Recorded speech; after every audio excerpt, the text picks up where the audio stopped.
everybody, and welcome to the Everything is Fine podcast. This is episode 12. I'm your host, Matt Ebersol. And I am your host, Sean Wilson. And today we have a very good show for you here today. We're going to be talking about one of our favorite video game franchises, TV franchises. It's crossed over into so many different Card game, board game, spin-off. Absolutely. It's taken over the world, and it's still a franchise that everyone is still invested in today, and that is the world of Pokemon. We're going to talk about Pokemon today, continuing our video game trend that we started last week with our party game episode, which we hope you all enjoyed, where we talked about our favorite party games like Mario Kart, Smash Brothers, all that fun stuff. Today we're going to be talking about the games that I think were very integral to our childhoods. Yes. And that's the Pokemon franchise. We're going to talk all about those today. How are you today, Sean? I'm doing fantastic, Matt. I'm ready to discuss the fantastic sport that is Pokemon training. Yes. I'm ready to discuss all things and Pokemon. Don't you still play Pokemon Go?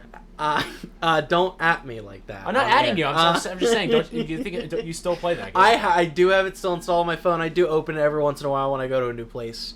And I probably should open it. I think I have an egg that's supposed to have hatched like a month ago. So, yes, I still do occasionally browse Pokemon Go. And that's fine. I was just wondering. You don't? You don't play Pokemon Go? No, I did when it was like really popular. I think in like 2016. It was actually when I was working at Six Flags Great Adventure. There were a lot of gyms. Well, that makes sense. There were a lot of gyms at Great Adventure. Every amusement park is filled with Pokemon So gyms. whenever I was working on whenever the store, because I was in retail, whenever the store was not busy, or whenever I was on break, I would just hop in Pokemon Go and try to catch the Pokemon around Great Adventure. I do remember back in the day when I used to work at a toy store at the beach. I would open Pokemon Go like every once in a while because like no one would be in the store. Yeah. And there was like enough gyms within the vicinity of the shop that I could just constantly get free items. But yes. But we're going to not just be talking about Pokemon Go today. We have a lot of history and love. We're going to go one by one through the generations, each of the games, all the innovations through the years. We're not going to have too much on the most recent generations, which is kind of ironic. It's mostly due to me. I apologize. I've only really played generations 1 through 4 in terms of the games, and I'm really only familiar with those generations. Once it gets into 5, 6, 7, and I think now it's the 8th one. We are in the 8th generation of Shield. Pokemon. I am not as knowledgeable on those really at all.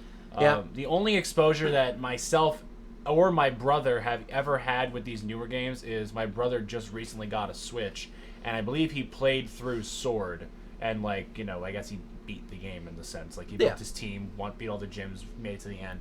And he loved it. He thought it was a great game. Also because he hadn't really played a Pokemon game in a very long time, myself included. But in our family, not a lot of new Pokemon stuff. Very much so, generations 1, 2, and 3. That was like the cream of the crop for my brother and I. We had all the toys, all the action figures. We had all like the miniature, like the little figurines. Yes, you got. The little minifig. We had bags and bags of those. Oh, absolutely, I did too. We would not only have our Pokemon cards fighting, but next to the card we would have the figure of the actual Pokemon that we actually would create the battle scene. It was so good. It was so good back in the day. I'm a little bit more well versed. I played up through Gen 6, and the last Pokemon games I sat down and actually went through were Sun and Moon. So I did not move on to Sword and Shield. But I've played most of the mainline games. I've played a lot of the spin-offs. Myself, yes. And I'm, like Matt has said, it's been integral to our childhoods and to a lot of our lives. You gotta catch them all, dude. I'm not lying when I say that directly on one of the walls of the studio, we have the chart of the first 151 Pokemon Pokédex style. Which will come in handy because of things we're doing at the end of this episode. Absolutely. But before we get to the actual main segment of Pokemon, a little bit of our trainer badge history, we have a little bit of news, and we also have the fallout from the Oscars to discuss. So, real quick, I'll rattle through the news. I'm not news salty, points. but go ahead. He's not salty at all. So, little bits of headlines we saw over the past week. Invincible on Amazon has been officially renewed for a second and third season, which I'm very excited about. I need to watch it. I have not caught up to the season finale, which season finale was today. I've not watched it yet. Well, I mean, everyone around me, and I'm sure you, and also you know this. Right now, I'm currently watching Airbender, so I kind of have to focus on that right now. True, and that's important, and nothing should distract you from it. I've made it through book 1 in just a bit over a week, so I'm pretty excited. Loving the show so far. and many people have told me that book 2 is really where it's at. Oh, so. it gasses up. But I'll get to Invincible eventually. I've heard good things. But Invincible's been renewed, thank God. Marvel has put out a statement saying that there's about 15 Marvel projects that the public doesn't know about. Yeah, Kevin Feige said that, like, through 2029 they already have, like, it all which, mapped like, out, amazes which me, because we can't even plan an episode of this show until, like, 3 days before we record it. So, like, the fact that the folks at Marvel have 15 properties lined up is astounding. Oh, they're nuts. They're nuts. They're crazy. But anyways, The Last of Us 3 plot, the script for that exists, apparently. But it's so far away from development because Naughty Dog likes to wait and make sure the technology is good, the team is good, the development is good before they do anything, which is why I respect them as a game studio. But the plot line exists. So all of you Last of Us fans out there, have hope. It will come this decade. Unlike Skyrim. Unlike Elder Scrolls 6. Unlike Elder Scrolls 6. Unlike GTA 6. Unlike all the popular games that are awaiting. I think most of the Last of Us series will be out before the next Elder Scrolls game. Elder Scrolls, well, it's a little, I know we're going on tangents. We always try to avoid this, but Skyrim, but we're doing it anyways. Skyrim in November officially becomes a retro game. I don't know how that makes me feel. Yeah, Skyrim's going to be 10 years old in the 6 months. And retro games are technically 10 years or older games. And Skyrim, many of us remember, came out on 11/11/11. I remember that was like the thing that they marketed off of. It came out November 11th, 2011, and as of that day this year, it'll be a retro game. And we still have not gotten any hints of Elder Scrolls 6. I feel so old. And I don't think GTA 6 is ever coming out. It won't. Because they still are adding shit to GTA 5. They still are doing stuff to GTA 5. Like, why would they need to make a 6th one if GTA 5 is just the game that keeps on giving? But in terms of Last of Us 3, again... It's on the horizon. Yeah. Distant horizon. I need to play through those games. Pieces of art. DC Fandom returns October 16th for the tens of people. I'm kidding. I mean, with COVID, I'm sure that with COVID, they're probably not going to have Leonard. But the event will go on. Most likely will be a lot of digital, so it'll be really cool to see DC actually gearing up for another conference-style event, especially with like this new era they're walking into. Gingerly. We should all just show up with signs that say "Restore the Snyderverse." Honestly, everyone, yes, go. You have our seal of approval. The tens of you that listen to us, go. Picket it. Restore the Snyderverse. Restore the Snyderverse. 2 days ago, as of the date of recording this episode, the Long Night appeared. Game of Thrones episode Long Night was halfway through the 8th and final season, and it was the beginning of the end, and we're not going to say anything else. I'm sure you will all get a Game of Thrones episode on this show eventually. You'll get it eventually. It's coming. We need... I think I speak for Sean and I. We need to, like... really that might be the one episode, except for like the sequel trilogy, where we both really need to just mentally prepare. Yeah. Not only just come in with notes. Like, we need to actually plan ahead more than 3 days before recording. Like, that episode will be a doozy just because of how worked up we're gonna get. Probably. Absolutely. So expect that. Expect that in the future. Yes. I only got 2 more for you guys. The Demon Slayer movie, Mugen Train. I don't know if I said that right. Is officially the highest grossing anime film with a foreign release, and it took the title away from Spirited Away, and I don't know how I feel about that. It's very sad. Spirited Away is a piece of art. Every frame is beautiful. It is a touching story. I love it. I love Spirited Away with all my heart. Still to this day, day, Mugen Train took it. I've never seen Demon Slayer, so I can't. I'm gonna throw myself on the firing line. I've never seen Demon Slayer. I've heard decent things. I've also heard disturbing things. So I've heard the best of both worlds, and now its movie is the anime movie now. With Soul winning Best Animated Feature at the Oscars over Wolfwalkers, which was a 2D animated film. It was a 2-horse race. Spirited Away still remains the only winner of Best Animated Feature at the Oscars to be 2D animated. That's cool. It's the only one. Every other film that has won that award has been a 3D computer-generated film. People don't like drawings, I guess. I don't know. But finally, which segues really well into Matt's coverage of the Oscars boasted 9.8 million views this year. The Game Awards had 83 million. 9 times as many people care about video games, and it brightens my day. Well, no, and this will segue perfectly, because I have a lot of things to say about the Oscars. First of all, I'm not surprised the Game Awards are doing well. I'm surprised they're doing that well, but I'm not surprised they're doing well, because gaming is kind of taking over as our age group's preferred form of media. Yes. It's gaming and it's television. People are not paying as much attention to film as much. And it's sad, but it's the case. And the Oscars this year, I guess this is a good way to segue, were, in a word, lifeless. They just had no... I was watching the ceremony, and like the first half hour, I'm like, okay, I like what... It was shot in a different way, it was produced in a different way, and it felt more intimate. I was like, oh, this is actually really cool. But then as the ceremony went on, there was just no life to it. There was no charisma. There was no soul there, even though Soul did win 2 awards. But like all like the presenters, like they got rid of all the clip packages. They wouldn't show clips of all the nominees or like the Best Picture nominees. And the presenters were just so dry. There was still no host this year, so it was lacking any comedic presence. And the entire ceremony completely fell apart in the last half hour, when the in memoriam section, I think, was played on 3 times speed, because, oh my god, that flew by fast. All of these celebrities, they're just getting, like, a half a second of, like, note, and then they're just, alright, next. The song was played on fast forward, the whole thing was like, what are we doing here? This doesn't feel right. And then the category swap. This will go down in history as one of the dumbest things to ever happen at the Oscars. Best Picture should always be the last award they give out.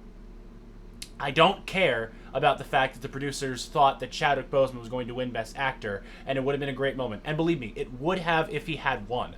But Best Picture should always be last, because Best Picture is the collaborative award. It's the award that shows that so many people are integral to making a good film. And you end the night on that celebration with a bunch of people on stage celebrating. And we should have ended that night leaving that ceremony talking about Nomadland, which won Best Picture, it won Director, and it won Lead Actress. It was a great night for women. All the producers on Nomadland, a good amount of them were women. It was a phenomenal moment for them. But that award was third to last, and they presented 2 acting awards after, which really then shifted it right back on the individual, which I did not like. And, to top it all off, they ended with Best Actor because they thought Chadwick Boseman was going to win.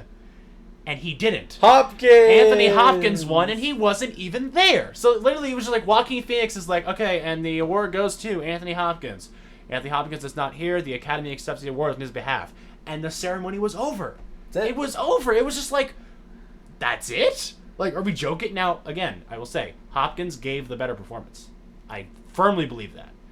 Boseman was fantastic in Ma Rainey, but Anthony Hopkins, if you have not seen The Father yet, go see this movie. Oh my god, it's heartbreaking. It is a piece of...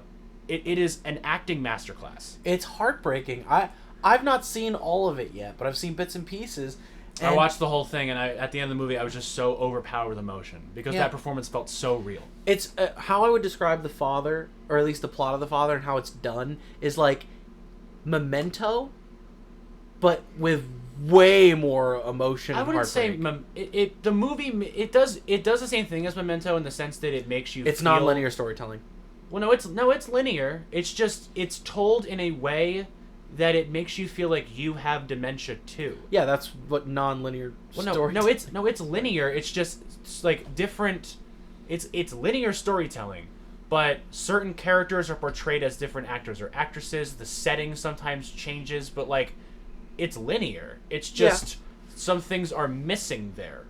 I guess that is me. It's a little bit. It's a bit of both. Yeah. Memento's not linear storytelling because half the movie's backwards, half the movie's forwards. True. This is not one of those. This is a movie that plays with time and reality in a very creative way, and it's heartbreaking because again, it's a real world. But going back to the Oscars, Anthony Hopkins, I think, deserved the win. It would have been a fantastic moment if Boseman had won, though.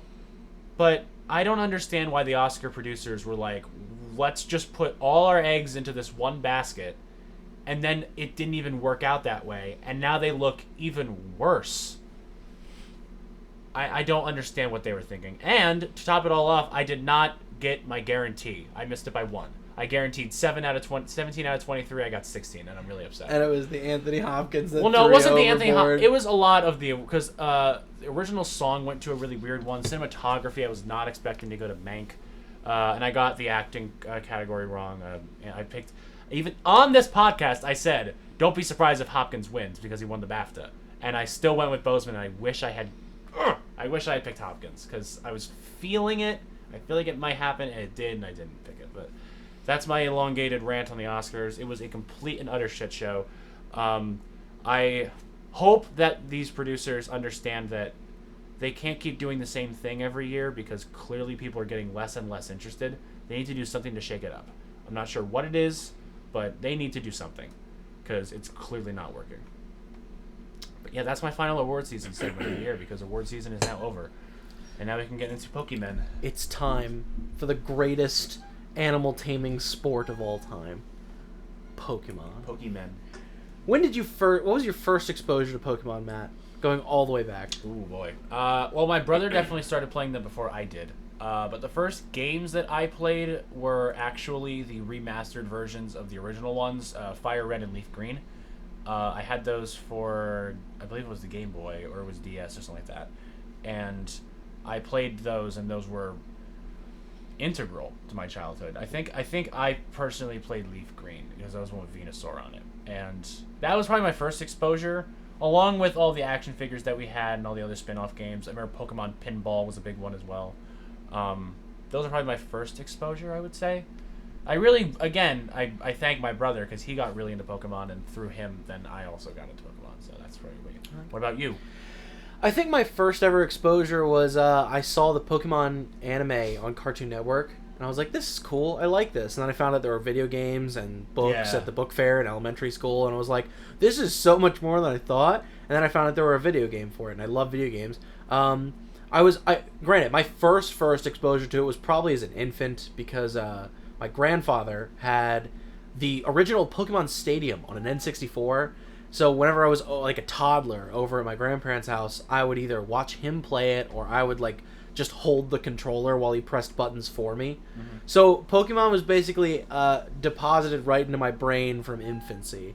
Mm-hmm. And then I was able to actually understand what I was being subjected to sometime early in elementary school. My first game I ever got my hands on was Diamond for the DS. But then I circled back over like the short amount of time, like I just getting into it, and I got Blue on a Game Boy. I got a few others. I remember I had the full set of Diamond, Pearl, Platinum. I had Blue on a Game Boy, and then I got my hands on Silver at some point. In terms of the original mainline games, like that go by generation, the first one that I played when it came out, like I was like there ready to play when it was also Diamond and Pearl.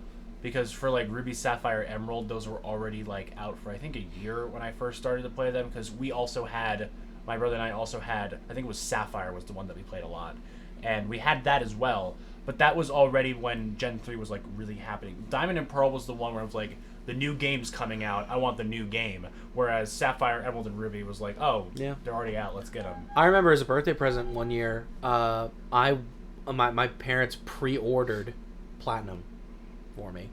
So I had the collectible Giratina statue. Yeah. I had Pearl. That was the one that I had. And then I have a story about Diamond and Pearl, but we'll get there when we get there because we're going to go... True. We're going through the timeline. We're going to give y'all a history lesson on not just the main games, but also we're just going to talk about everything that came out each generation. A little gloss over it to show you how far Pokemon has come and make everyone feel old. It really has come a very long way. I would say Pokemon is a top 3 Nintendo franchise easily, right? Oh, if not top 3, it probably is. Like it directly competes with I think Mario and Legend of Zelda. I think Mario's clearly number 1, but then there's an argument to be made of whether or not Zelda or Pokemon is 2 or 3. Yeah, and I don't think any other franchise even comes close. It is quite literally just what you prefer more. People acknowledge those as the big 3. Yeah, just for Nintendo, because just honestly, Nintendo. Like other gaming franchises like Halo are also really popular. Same thing with like Call of Duty or GTA or Uncharted. Like they're all popular. But in terms of just Nintendo, I really think Pokemon is either 2 or 3. Yes. If it's not Mario, it's walking next to Mario. Yeah, you can make the argument for that. But yeah, as far as the generations go, where to start in the very beginning. 1996, we got our first exposure to the world. Ago. I know.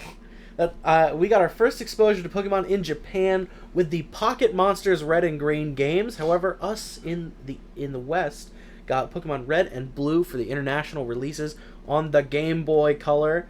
On the Game Boy, and then shortly afterwards, Pokemon Yellow on the Game Boy Color.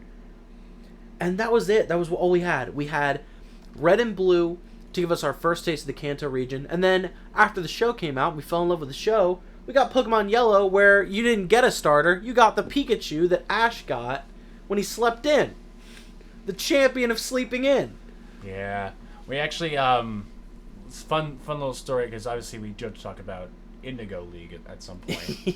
the TV show. My brother was really into the show. I loved it. And Kyle's gonna love this episode. I'm gonna keep giving him shout outs because I can't talk about my stories of Pokemon without talking about him. But he was really into the show, really into it. I remember sometimes whenever we would be getting babysat by our grandparents or whoever, whenever he got home from school, he would always turn on Pokemon. Always. That was always the show he wanted to watch. I was never that into the show. I would watch every now and then. But, fun little story, when Sean and I lived together about a year and a half ago, we decided during the spring semester, the semester that unfortunately did get cut short because we got sent home because of COVID. Yeah. But we got halfway through Indigo League. We started watching Indigo League. Just and two college kids in their room, watching Pokemon. There was one, I think it was a random Saturday that we were just hey, want to watch Indigo League? And we watched the first 15 episodes in a row. In one sitting. It was so much fun. We were so bored, and we watched. We're it was in a recommended because it was a trending on Netflix or something. Yeah. And we're why not? We're both Pokemon kids. We like the games. We play the games against each other sometimes. It's hysterically bad. It's so not good. It does not hold up today at all. The voice acting talents are not good. No. My favorite. We were laughing about it before we started recording. 6 or 7 episodes in, the episode where Ash gets decked by lightning. Yeah. And he had and he steals Misty's bike. He steals Misty's bike, who Misty's not even his friend at this point. No. He just steals her bike to get Pikachu to a first aid center, after being attacked by a crowd of Fearow, which are these nasty vulture-looking Pokemon. And he gets struck by lightning on the bike, and so he has to crawl to the Pokemon Center, but the bike is utterly destroyed, and he must have had amnesia in the 90 feet he walked from the bike to the Pokemon Center, because Misty's right on his tail. She grabs the bike that is flaming, charred, broken beyond repair, rushes into the Pokemon Center, yells at Ash, and Ash is oh, hey, Misty, what happened to your bike? And she's you were on it. You did this to it. He just completely forgot about it within 3 frames, and it was so funny. Oh my god, him and I laughed at that for that little fun story. But Indigo League obviously was very popular as well. But I never actually played Red and Blue. They're tough. I only played the remastered versions. They're the first experience you get with Pokemon, and that's great. But man, we're spoiled nowadays. I recently went back and started messing with Blue, and it's tough. I forgot how hard Pokemon Blue was. You really have to figure it out for yourself, because there's no map really that's helpful to you. There's no clear ways to go. You just kind of say, okay, here's your starter. Go. Yep. Get the badges. Run along. I'm oh no. It's really hard. I also started a randomizer run on Blue recently on the computer. I found a hacked randomizer that included Pokemon up through Gen 6, ironically. The one that I stopped playing at. And I was I'll do a randomizer run. So I'm happy to say that I'm about halfway through the game on a Nuzlocke randomizer run, and my starter Pokemon was Rayquaza. Wow. It was a choice between a Hitmonlee, a Heracross, and a Rayquaza. I'm taking that. Here's the problem: it didn't learn another move until it was 25. It was level 25, so I had a Rayquaza that only knew extreme speed for the first quarter of the game. What am I supposed to do with this? So it took forever for it to finally learn Crunch. I was oh great, Dark type. Dark type's useless in Gen 1. Oh I'm glad I'm playing a hacked version where it actually includes type advantage. Rayquaza is your starter. It was my starter. It was that or a Heracross or a Hitmonlee. So I guess the good question is, who was your starter when you played the non-hacked version? When I played a real version, I started with Squirtle, and then I played Bulbasaur, and then I played Charizard. So I went in a very questionable order. I obviously went Squirtle, because he's the best Pokemon. Yes. We're not ranking Pokemon at the end of this episode, but If you're thought wondering, we would. If you're wondering, Squirtle is my boy. Undeniably, Squirtle is one of the best. The only other Pokemon I think even comes close is not even a starter, but as a kid I loved Vulpix, which is weird. Yeah, but I loved Vulpix. You when you're that young and you're your first like expose to Pokemon, you just latch onto the one. Yeah. That's like just comes along. I have a Vulpix Funko Pop. As soon as I saw that they were making him, I instantaneously pre-ordered it, even though it wasn't coming out for like another 3 months. If you're wondering, by the way, at home, I collect Funko Pops. Feel free to send me some. He has a lot.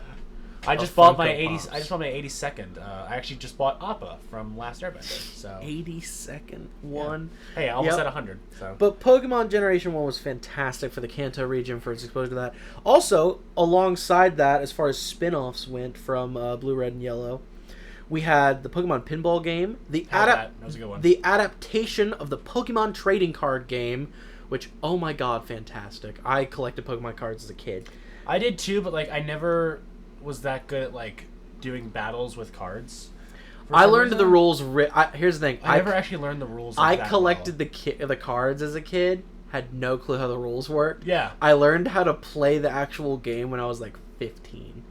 Yeah, 10 years later. Yeah, now I know how. But like when I was actually collecting Pokemon cards, and like my brother and I had our huge like binder full of them, we just had them to have them. Yeah. Like we never actually like tried to battle with them. We had our figurines for that, and then we would look up their move sets and then do stuff like that. We would make our own like battles. My cousin, it was weird. My cousin gifted me his Pokemon card binder when he got old enough, and that was kind of what started the collection. I also received the limited edition gold, 23.5 karat gold Pokemon cards in the Pokeballs. Wow. I'm missing one, and I don't remember which one I'm missing.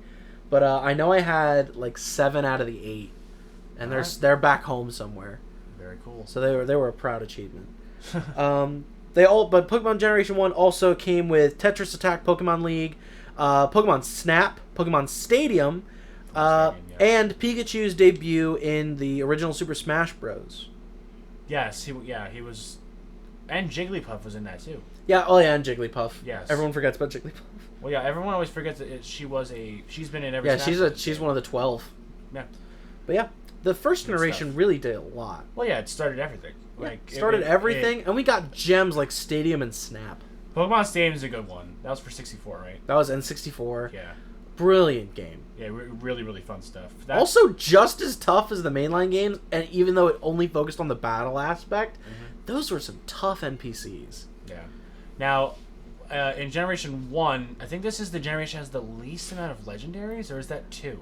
Technically it has the least amount of legendaries because the only official legendaries were the three birds, Mewtwo and Mew. And Mew, okay, yeah.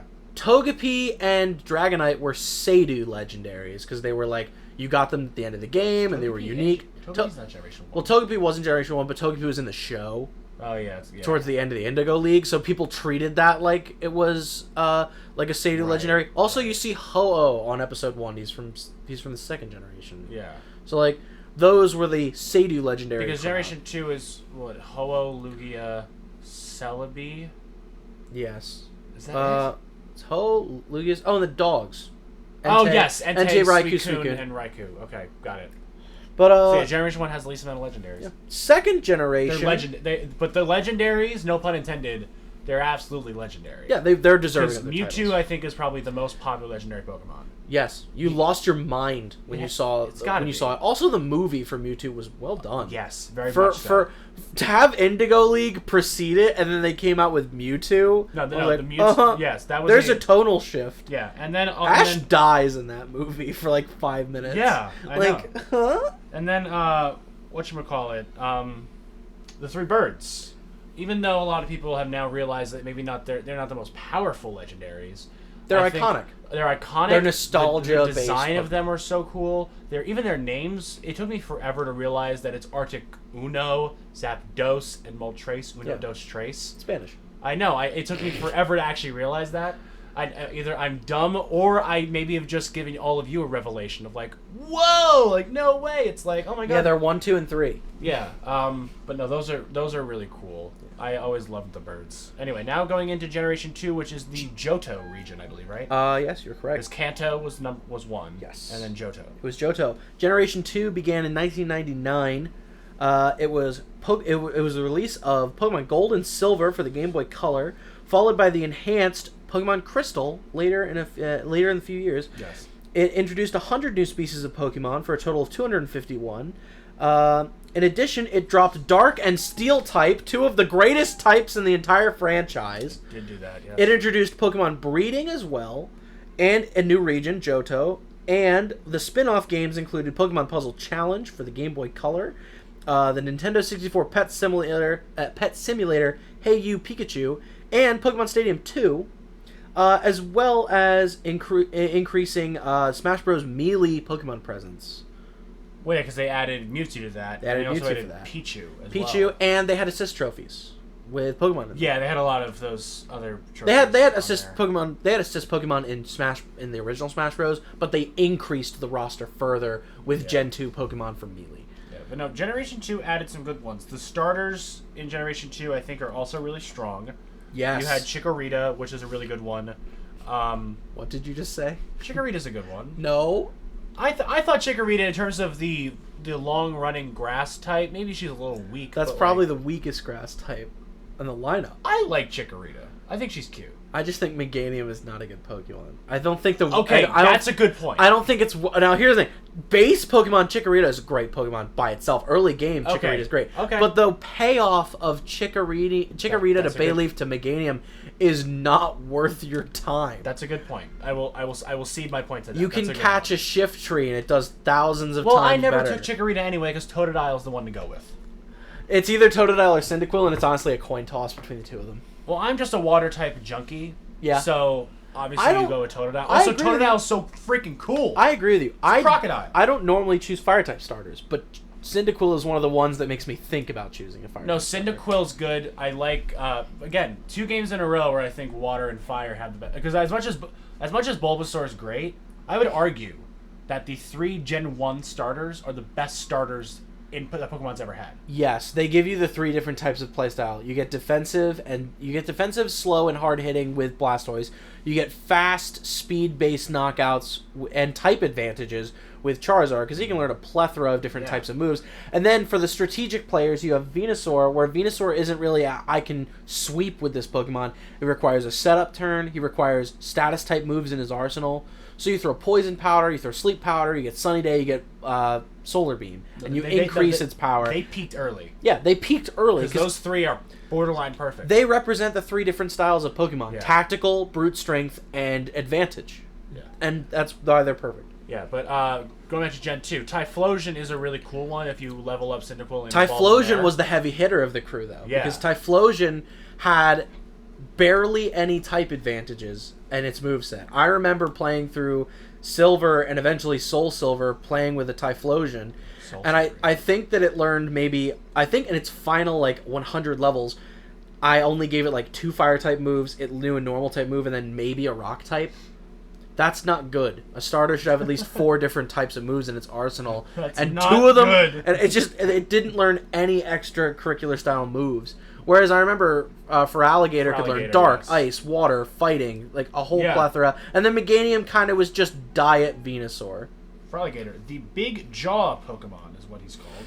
Mm-hmm. Also, so Totodile was always the one that I chose. But within that generation, you also had, obviously, the legendaries we already hinted at with Lugia and Ho-Oh, which were the cover Pokemon for Gold and Silver, right? Yeah.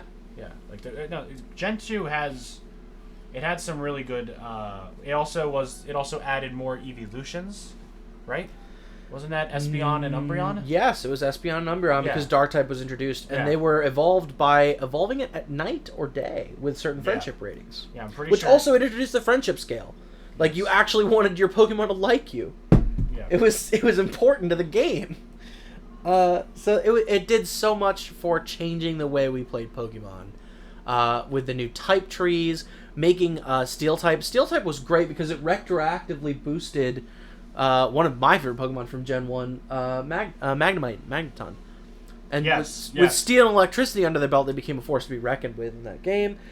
Dark type was a fantastic new part of the trade. Yeah, they added even Houndoom was another dark. Houndoom, Dark and Fire, which was a nasty combination. No, that's a really cool Pokemon. I liked that one a lot. That was a good one. I'm looking at a list of other people here because yes, we did have SPF. We also had Electabuzz get Elekid. So we had the baby Pokemon. We had retroactive evolutions. You had Smoochum for Jinx. Who cares? I understand that, but my mom really liked Smoochum for some reason. Shout out, Mom. Smoochum and Jinx. Scizor for... Yes, we got the trade evolutions with Scizor. You traded a Scyther with a metal coat to your friend. It became a Scyther when you got it. Or not a Scyther. It became a Scizor. They're hard to say. You got also Igglybuff. Also a great electric Pokemon, Ampharos. Yes. Love Ampharos. Probably one of the most iconic electric type Pokemon next to Pikachu. Because Pikachu wins. Love Ampharos. But Ampharos was a fantastic addition to the special electric type. Absolutely. No, there were some home runs here.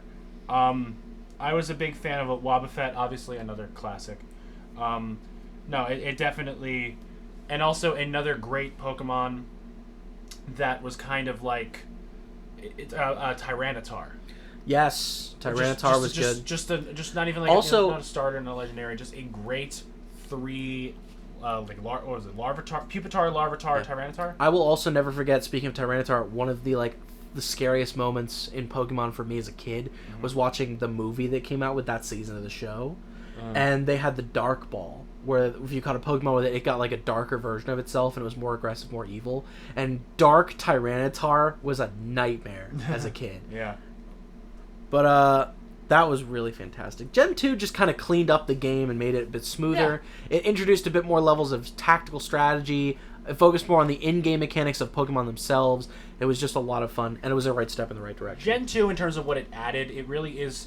I don't view it as a brand new generation of Pokemon. I view it as an extension of Gen 1. Yes. And it almost feels like they're kind of one and the same. Obviously, Gen 1 is iconic in terms of the Pokemon it has. But Gen 2 makes Gen 1 run a lot smoother. Yeah. No, I totally agree. You got the basics in Gen 1, and you will take those basics to the grave. But Gen 2 is where you got to show off, learn, and master. Yep. Which is fantastic because Gen 3 just kept going. Yeah, no, Gen 3 feels like now we're actually like... This is now a competitive game where you have to think, and you have to build a team, not just out of a small pool of resources. They introduced more battle items, they introduced more Pokemon, they introduced so much in Gen 3. Gen 3 starts officially in 2002, and Hoenn, right? It is the Hoenn region. Yes, it's Hoenn region. Yes. It began in 2002 with the release of Pokemon Ruby and Sapphire for the Game Boy Advance, and continued the Game Boy Advance remakes of Pokemon Red and Green with Fire Red and Leaf Green. Yeah. It also released Pokemon Emerald soon after to complete the Air, Land, and Sky trio. The third generation introduced 135 new Pokemon for a total of 386 Pokemon in the National Pokédex. It introduced it introduced more detailed environments, including natures for Pokemon, their actual dispositions.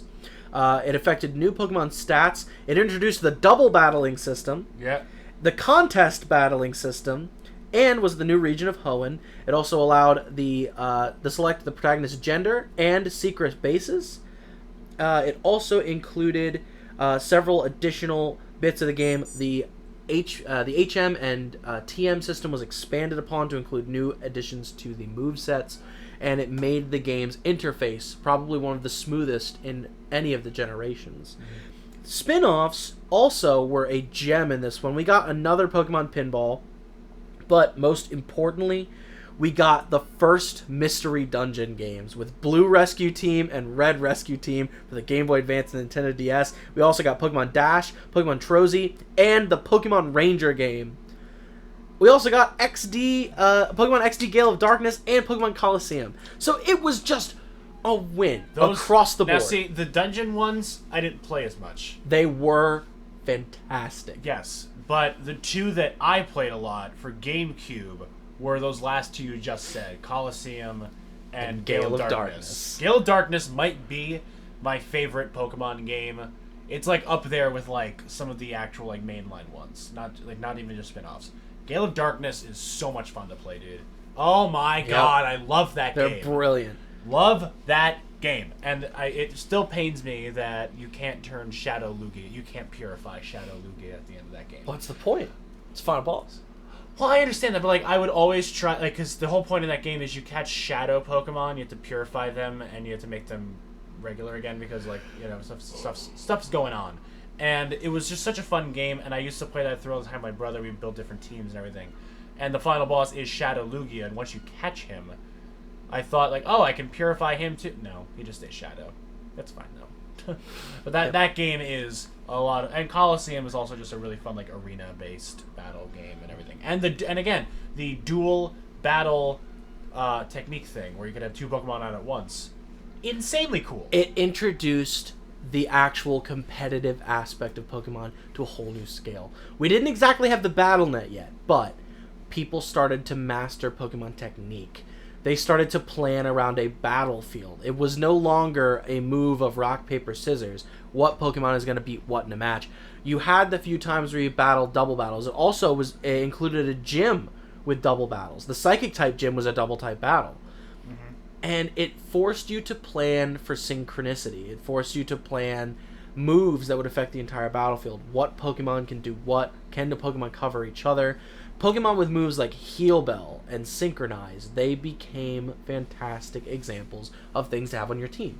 And at local tournaments where people would do the wire play, it was great because you would see teams for double battles. It was amazing. It introduced Pokemon. All right, you've mastered it in Gen 2. Now let's give you a new set of Pokemon, more types of Pokemon, more combinations of Pokemon. Let's see what you can do with it. Mm-hmm. Yep. It also had a fantastic starter lineup as well. This one was just another victory. It was Torchic, Mudkip, Trico. And Trico, yes. Fantastic Pokemon. Yeah, no, they're killing it again with starters. And then the legend. This is the first generation to have a lot of legendaries. Yeah, they started to get. That's the one. That is my one criticism. There was like what? Legendaries felt really common, and that's not the point. Yep, because you had the three big ones, as in Groudon, Rayquaza, and Kyogre. Yes, which were like, you know, the cover art. You also had Jirachi and Deoxys, which were also unique in a way, but and then you also had... It was just the Mew... It was a copy of Mew and Mewtwo. And you also had Latios and Latias. You had the Reggies, Rock, Regice, and Registeel. Regigigas. No, Regigigas was the next generation. Sorry. Was Regigigas. Was there anything... I feel like I might be missing something. We had dogs previously, so it was this is the problem. We can't remember what was in Gen 3. We have to fact check ourselves because there's so much in Gen 3. Mm-hmm. Legendaries were called legendaries for a reason in these games. It was because you had to work to find them. You had to wait to find them in the games. There were special conditions. You wanted to save a Master Ball for them. And then in Gen 3, running around for Sapphire and Ruby and Emerald, you ran into a legendary at random on certain routes. Mm-hmm. You knew you could scoop up all like 10 and make a team out of just legendaries by the end of the game. At that point, the Elite Four is a joke. It doesn't matter what types the Elite Four was. You had a team of legendaries. Yeah. Legendaries can just muscle their way through any game, any situation. I have never not felt invincible when I've had a legendary on my team. Yeah, it was. I think we listed all of them from Gen 3. Did we get them all? So it's not even 10. It's like it's at least it's more than 6, and that's a problem. Yeah, well, they do this weird thing, like they divide them up. Like they call them sub-legendaries, legendaries, and then mythicals. Yeah, apparently, because like that's the problem. There's also so many that they have to divide into families now. Yeah, so sub-legendaries are from Gen 3 at least, were the Reggies, Latios, and Latias. The legendaries were the three weather ones. Air, Land, and Sea. Yeah, Kyogre, Groudon, and Rayquaza. And then mythicals were Jirachi and Deoxys. And Deoxys is also the one. Deoxys also had like a shit ton of like Deoxys you could change into different forms. It had speed form, attack form, defense form, and There's one other one, and I can't remember what it is. I remember that it's Speed Form. It was Speed Form, wasn't it? Yeah, I think so. I remember that I always ran him. It's normal, attack, defense, and speed. There were 4. Okay. I remember I always threw him into attack form, because why would you run him in anything else? Yeah. Yeah. And they're also designed pretty cool too. I liked them. They were very cool. He was another Deoxys also strange origin he type also Pokemon. had a movie. He did have a movie. He was an alien. Yeah. Deoxys is based off of alien DNA. Yep. No, Which confirms, along with several other Pokemon that would come later, of alien life in the Pokemon universe. Yeah, Destiny Deoxys, yeah. And Jirachi also had one too, which I kind of liked as well. Well, Jirachi just had eye open, eye close. Yeah. But that was part of the whole wishing scheme with Team Rocket and Jirachi. But even so, while Gen 3 mastered the battling system, it started to feel heavy with all the legendary weight. Yeah. So it was a fantastic 3-parter, but they were gonna make more, and they had one last real good fight in them. I think a universally accepted good generation. That's Generation 4. Generation 4 began in 2006 with the release of Diamond and Pearl for the Nintendo DS. It also included the 4th generation games of Pokemon Platinum, which was essentially a director's cut of Diamond and Pearl, which featured a new back end of the game with the 3rd Pokemon of the Spatial Trio, Giratina. It was essentially the same vein as what they wanted to try and do with Yellow and Crystal, and Emerald, but they perfected the formula by this point, making Platinum one of the best Triple Crown style games in the series. We also got Heart Gold and Soul Silver, remasters of Gold and Silver. Mm-hmm. The 4th generation introduced 107 new Pokemon, bringing it to 493. It was the first to have 3D graphics in the main series, and included both 3D and sprite graphics. New gameplay included restructured move classifications, and we got the Nintendo Wi-Fi connection for the BattleNet. We could go online. You could battle a trainer from halfway across the world in a game of Pokemon like it was always meant to be. You got to actually test your 4 generations worth of battling knowledge in the Sinnoh region, with its underground component for the secret base system returning with another remaster, and for the BattleNet making its debut with not just single but also the double battle system included within it. You could do anything you wanted. You could even do the contest mode could return, and you could even do the contest mode online. Yeah. Pokemon in 4th generation mastered the craft of the game and took it beyond your Game Boy, beyond your DS. You got to actually be the trainer facing off against other trainers whenever you wanted. You know, Diamond and Pearl was like those were the games that I loved the most, in my opinion. Yeah. Diamond and Pearl were I've fantastic. replayed them the most. Diamond and Pearl were so good, man. And again, the starters were that may be the only thing. Actually, no, the starters are actually pretty good again. The starters, I think, were the last pure line of starters. Yeah, Turtwig, Chimchar, and Piplup. Yeah, and there was no problem with either. It came, once again, down to preference. I mean, yes, we bag on Chikorita and Bulbasaur sometimes, but they were good if you really did try to make them work. Maybe not Meganium, but, like, other than the one kind of not good Final Evolution, every generation up to this point had a solid choice. Any one you picked would get you through the game, and it would get you through the game well. You got Water and Steel, you had Fire and Fighting, and you had Ground and Grass. Torterra, yeah. 3 combinations we had not seen before in starters. That's a very good point. Yeah, I played through the first time with Piplup because Water type. But actually, the story I was alluding to is this was back when Blockbuster was a thing. So I had Pearl, I rented Diamond, and I had my brother start 2 games on Diamond with the other 2 starters. This was after I already beat the game. I was going through it again. And I traded for those starters through, like, the online stuff. And I actually went through the game with all 3. Because of course. Because of course I would. Why wouldn't I? I used my... Really cool. I did have a copy of Diamond and Pearl eventually, and for my second time through, I did virtually the same thing. Although I went and I only ran with 2. So I remember, I think like my second go through of Pearl, I ran a double team of Piplup and Turtwig. Nice. because I ran through the first time with Chimchar, and I was like, you know what, we're gonna run the second one with the other two, and just run it as a double battling scheme, and it worked.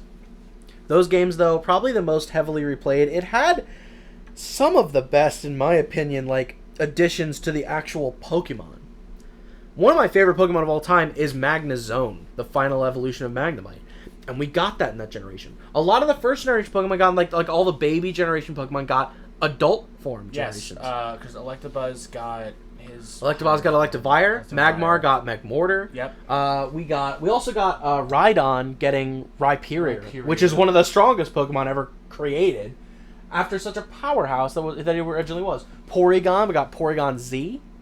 Yes. There were so many extra additions. We also got 2 more evolutions. We did. We got our next 2 evolutions. Leafeon and Glaceon. Leafeon and Glaceon. And they were interesting because you had to go to specific points in the game and level your EV up around a boulder. That was either a frozen boulder or a mossy boulder. So another. By the way, what's your preferred evolution, if I may ask? I never really used the evolutions that much because the longer you got into Pokemon, the more convoluted they got. But I will say that if you had to force me into using an EV on my team, I would most likely either go for... there is a right answer. There's a right answer. There's an aesthetic right answer, and then there's a tactical right answer. Yes. The tactical right answer is Umbreon. Yeah. No, Umbreon had the best moveset. It was the Dark-type advantage. Dark-type, at the time, was still virtually untouchable. Mm-hmm. So... Dark-type up until Gen 4 was just ridiculously strong. Tactically, it's Umbreon. Aesthetically, it's a tie between Jolteon and Vaporeon, yes. Wow, that was terrible. Vaporeon is my favorite, although I never used Vaporeon because I always have a water-type starter. Yeah, that's the only reason you don't choose him, is because you get the water-type starter. Even though Vaporeon is insanely cool, I would never use him on my first go. Even if I did get an Eevee, I would never use him on my first go because I would always have a water Pokemon guaranteed. Exactly. Which is why Jolteon would always be the one that I would go to second. Yeah. There is a wrong answer. And that's Flareon.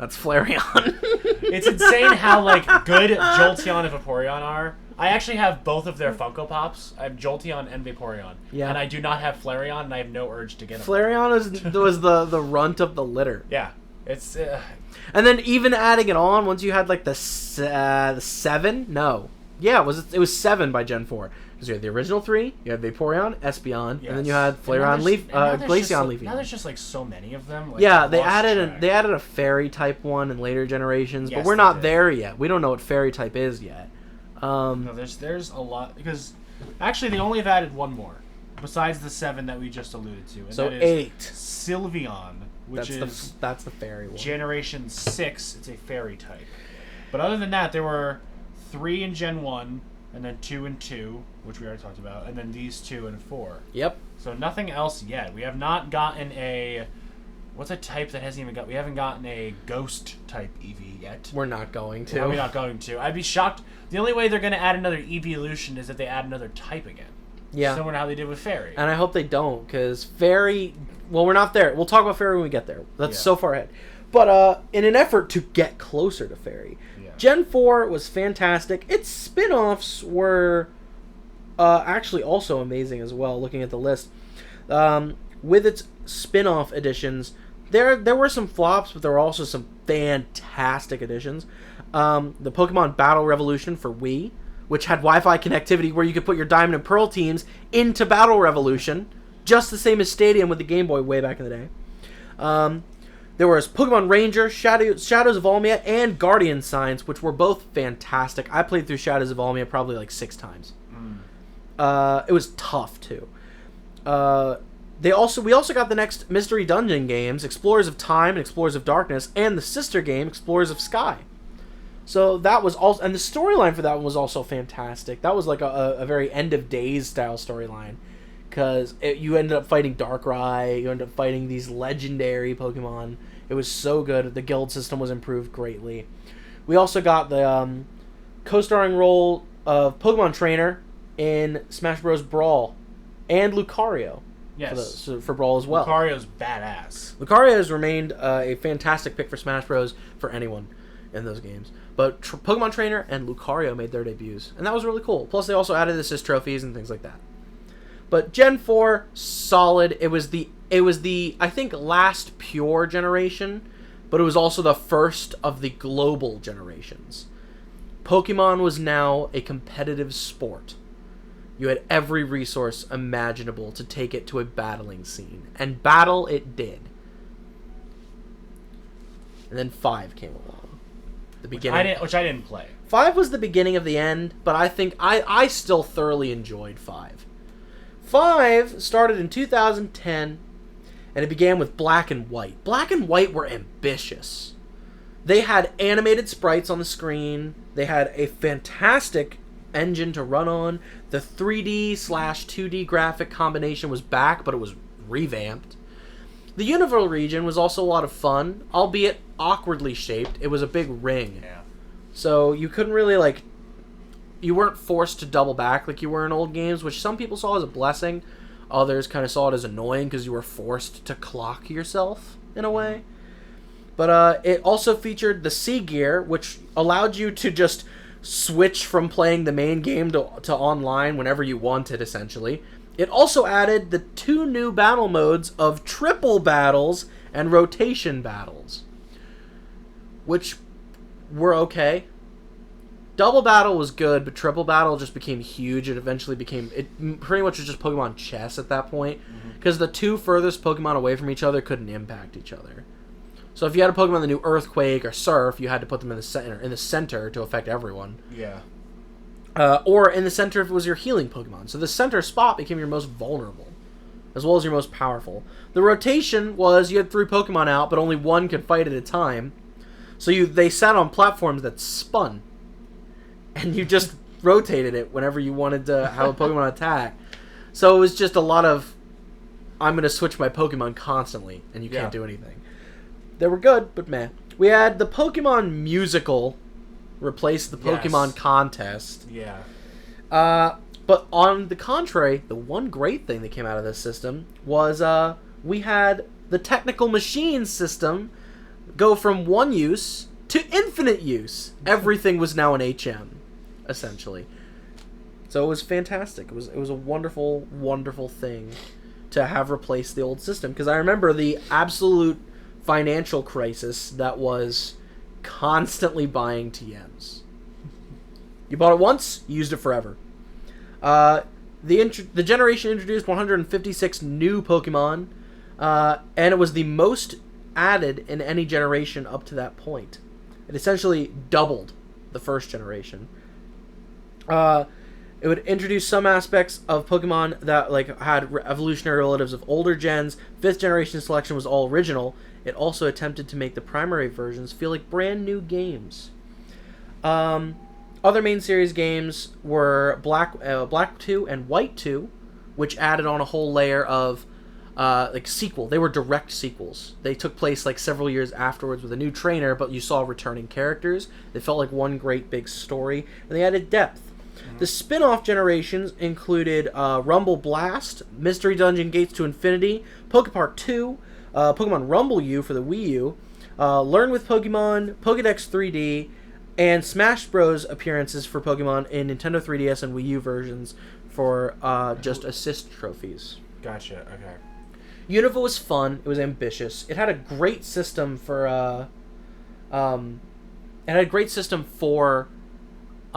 all the battling system, all the gyms. It was an amazing piece of art for Pokemon, but it was also the beginning of the end. They were running out of ideas. It was very clear. So yeah, I didn't play these. I just didn't get around to it. I wanted to. I just never really got around to it. I believe this was the first set of games where my brother my brother had played almost pretty much all of them, and it was kind of just quickly forgotten about in our house, at least. But yeah, Diamond and Pearl, you had such a great high with Diamond and Pearl, and then it just went way downhill, in my opinion. They just ran out of ideas completely. But yeah, I mean, they definitely tried something new. I think some of the new Pokemon they added were all right. The starters, though, really missed the mark, in my opinion, considering that we've had 4 generations of really, really strong starters. Gen 5 to me was kind of the one that was the first one to not have the best ones, in my opinion. But that's just me. I could be completely wrong there. I don't know if you have a different opinion on the Gen 5 starters. The Gen 5 starters kind of sucked. So yeah, okay, thank you. I want to make I wanted to defend them, but I can't. So you had Snivy, Tepig, and Oshawott. All 3 looked really cool, but then you played with them. And here's my problem with each one, right? I played enough times to get a shot at all 3. Oshawott does not have a large moveset diversity. Oshawott did not have a large moveset diversity. It got some bug type, which was cool. Starters learning bug type moves. And a water type, of course, had some rockets and fighting. But it was just meh. It also didn't look like the base form and the final form were related. Yeah. So that was weird. It was a weird texture break. Snivy lost his limbs as he evolved. He went from this proud little, grass boy to a snake, which the snake looked elegant, but imagine as you got stronger, you lost your limbs. If we come across someone with no arms and legs, do we bother resuscitating them? Exactly. So, did you bother evolving? Michael Scott. Did you bother evolving Snivy? Yeah. We don't know. And then Tepig. Tepig became annoying. What a weird name. Tepig. The pig to pig? Tepig? Yeah.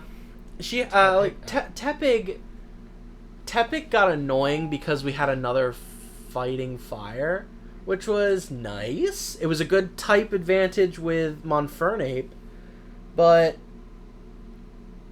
it wasn't good this time. I mean Infernape? Infernape. It was Monferno, Infernape, yeah. It wasn't good this time. It was a Pokemon that relied on slow movements. It knew things like Hammer Arm and Double Hit. Yeah. It wasn't Infernape. It wasn't it knew close combat, but Infernape was I'm going to do the close combat and run the game with that. Yes. Emboar just was like, I'm going to throw the Fire Blast at you and then hit you last. It felt like a very clunky version of the monkey. So, it just wasn't that great. Yeah, I agree. It was okay. Gen 5, kind of the first disappointment, I would say. Was this Black and White or X and Y? It was Black and White, Black and X White and Y 2. was 6. Yes. And that's when Fairy got introduced. Yes, and that is next. But not only was Fairy introduced, but it was also retroactively added onto pre-existing Pokemon, which was something that rarely happened, if I'm not mistaken. Did that ever happen before? I don't think it did, because Fairy was retroactively added onto Pokemon Steel from type. All the Steel type was added on, but that was only Magnemite. Yeah. And his tree. Because they added Fairy type to Jigglypuff, right? Yeah, they add a lot of normal type Chansey. Pokemon became Fairy type, which removed them from the normal type pool, which forced players. Clefairy, Chansey. Yeah, it forced players to learn and adapt. I'm like, oh, these wonderful normal type Pokemon that we use now have weaknesses other than fighting. Mm-hmm. But so as far as Gen 6. Gen 6 was 2013, and it officially began with the Pokemon Direct segment that introduced Pokemon X and Y for the 3DS. It introduced the new region. Its name escapes me. I'm looking for it now. There's the problem. I played these games the least. I literally played each one once. I never went back and played all 3. So I have the stats right here. So along with the new Pokemon that were introduced as Fairy type, 22 Pokemon and 3 moves were changed. Yeah. Including making Clefairy and Clefable from the original generation of Pokemon. They were, I believe, normal. They were normal types. Now they are just pure Fairy. They're not even normal Fairy. They're just pure Fairy. Fairy is also a tricky subject because it made some types really, really good, and then it made some types really useless. Also, Togepi is now a pure Fairy Pokemon. Yep. So Fairy type, if I'm correct in my memory, Fairy type is strong against, I believe it is fighting, right? God, I don't even know. Let me I don't use fairy types. I never did. Even in X and Y, even in Sun and Moon, I just ignored them, to be honest. Yeah, they became complicated, and they were a part of the tree that I didn't care about. So, yeah, if you want to fact check on the stats for fairy type, because we all know Dark and Steel, they're beloved. We know their strengths and weaknesses. So fairy type, it's strong against fighting, dragon, and dark. Those are the ones that it's strong against, and it is vulnerable against poison and steel. Yep, that's what we got. Poison and Steel became fantastic again. So, well, Steel's always been fantastic, but Steel now had an added benefit of crushing the new type that didn't deserve to be here. And also Poison type as well. I love Poison type moves, and Poison type moves are always overlooked because Poison wasn't good against much. It was good against Grass, which was an early game type, and it was whooped by Psychic, which was an end game type. But now, with the gym system and legendaries being Fairy type, Poison's back on the menu. I loved it so much. I was so happy with the return of that. Like a gym leader like Koga would thrive in the new generations. But it was fantastic to see the addition. Dark with its resurgence was also interesting. Dark's always been solid. Poison was great to have on the menu as well. The Fairy type did try to do good things, and I think it does do good things. It makes a lot of normal type Pokemon feel a bit more special. But a lot of those normal type Pokemon were staples in the competitive meta because they were normal type, because they had resistances to things, because they ignored most damage specials, except for fighting. Fighting was a necessity in the back day, and I guess it still was, but it's just sad when the fairy meta shaked things up. A lot of people were disappointed. Yeah, I was one of them. You did not play those games. I did. They were fun. The storyline, though, for X and Y was just a little weak. Gotcha. If I may say anything. Yeah, I didn't really listen to them, sadly, but it's aight. Other than X and Y, we also got the Omega Ruby and Alpha Sapphire remakes. They were good. They just... They felt... Yes, they were remakes, but they used the X and Y system. They kept the Fairy type. They kept the Mega Evolution. The Mega Evolution was neat, but it just didn't feel tactical. You got one Mega Evolution for specific Pokemon a turn, for a battle. It just didn't feel as special. It felt like they were just trying to find a new way to evolve old Pokemon in a way that wouldn't make sense. That being said, it was overpowered when you did use it. I remember having a Mega Evolved Blastoise and a Mega Evolved Gengar on my team, and they just swept. It was whatever I needed for that battle. We also did get, though, a hidden gem in Pokken Tournament, which was a Tekken-style 2D fighter game for Pokemon. And that was actually really sick. It was so cool. You got things like Blaziken, Mewtwo. You had Pikachu in a Luchador mask. It was crazy. It was fantastic. It was just unique. Yep. Bandai Namco really had a gem. They're like, what if we did Tekken with Pokemon? And it worked. Yeah. And then, of course, we joked about in the very beginning, that was also the year that Pokemon Go came out. And we're still playing it. It's still being updated. It's not going to stop. Maybe I'll hop back into it. Who knows? It's worth it. It's fun. If you're bored and you're out in public, you can catch Pokemon. Yeah. That brightens my day. Yeah. But, continue on, though. 7th generation, and 7 and 8 we'll just kind of briefly gloss over. But 7th generation was 2016 to 2019. It began with the announcement for Pokemon Sun and Moon, and then we eventually got the Virtual Console remasters of Red, Blue, and Yellow. We then got Pokemon Ultra Sun and Ultra Moon, 2 more direct sequels, trying to copy the success, maybe, of Black 2 and White 2. Yep. We also got Pokemon Let's Go Pikachu and Let's Go Eevee, the remakes we were waiting for in the Pokemon Go style, where you could transfer Pokemon Go Pokemon to these games. So it actually felt like your Pokemon Go experiences were worth it on a console aspect. Much like the battle systems in Stadium and Battle Revolution, you could play with the Pokemon you trained in a new medium, the exact same ones. We also got the 88 new Pokemon for the Alola region. We also got the Trials system in the game versus the gyms.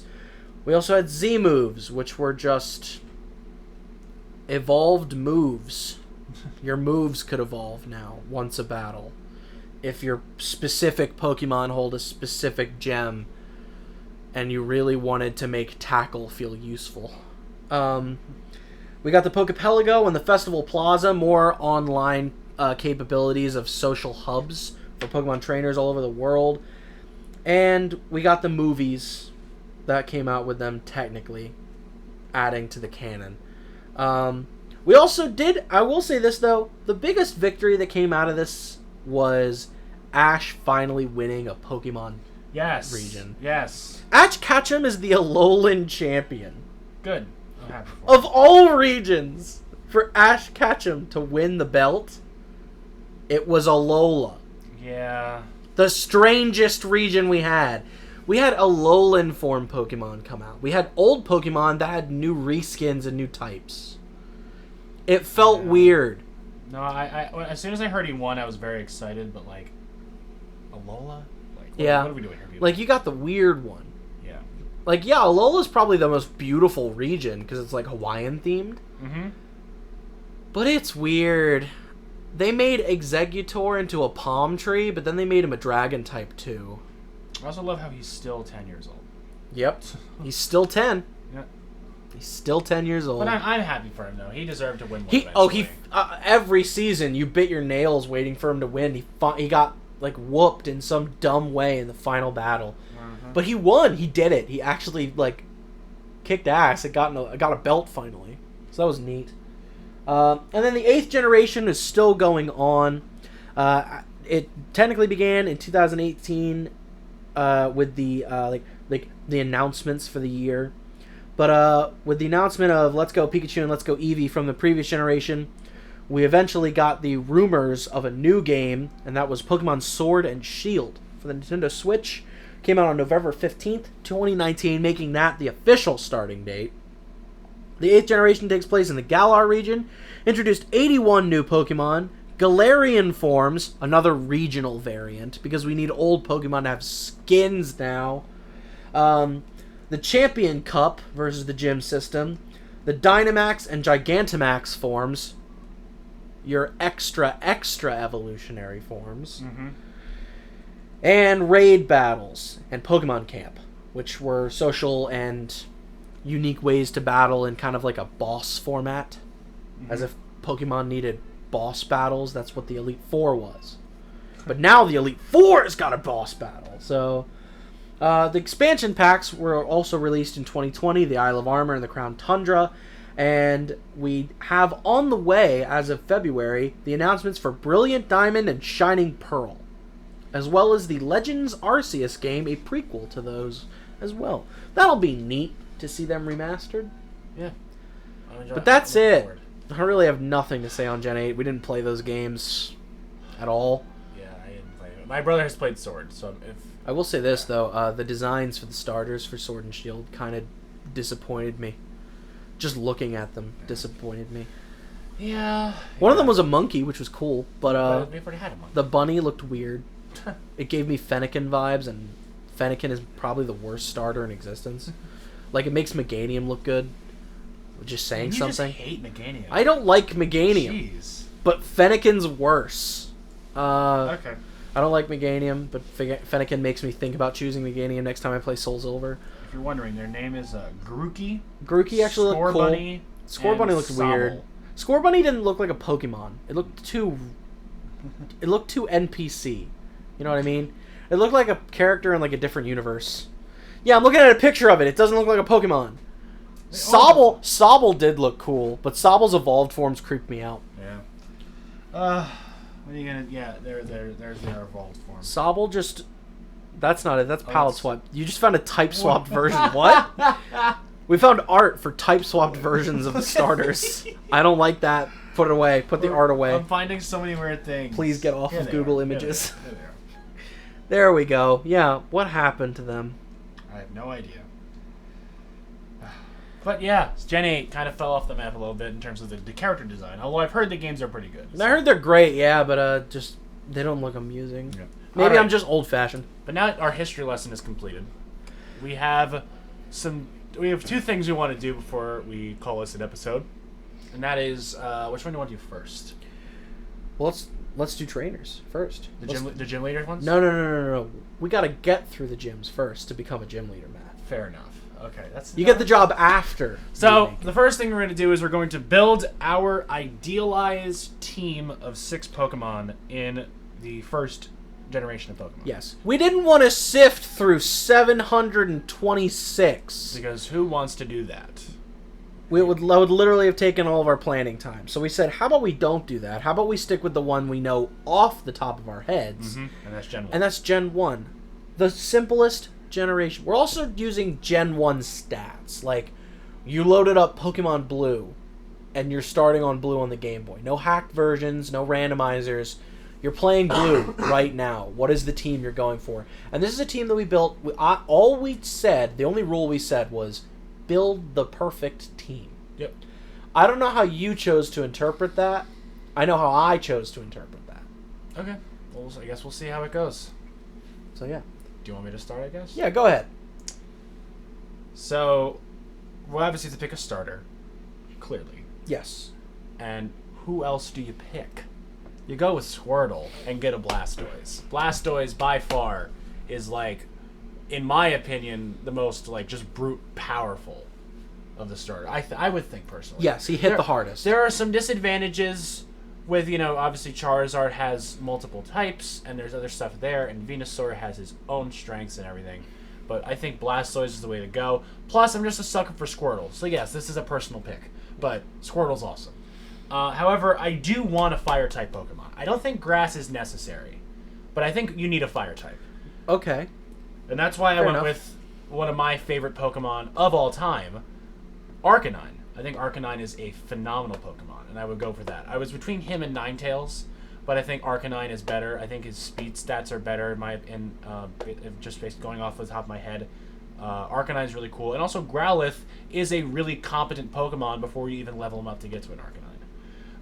I'm sure Sean will appreciate this. I also went with a Gengar. Yeah, baby! I know that's your favorite Pokemon of all time. I love Gengar. Gengar, by Every far, generation I've used a Gengar if I could possibly do it. Gengar's so freaking cool. All those... he's Ghost and Poison.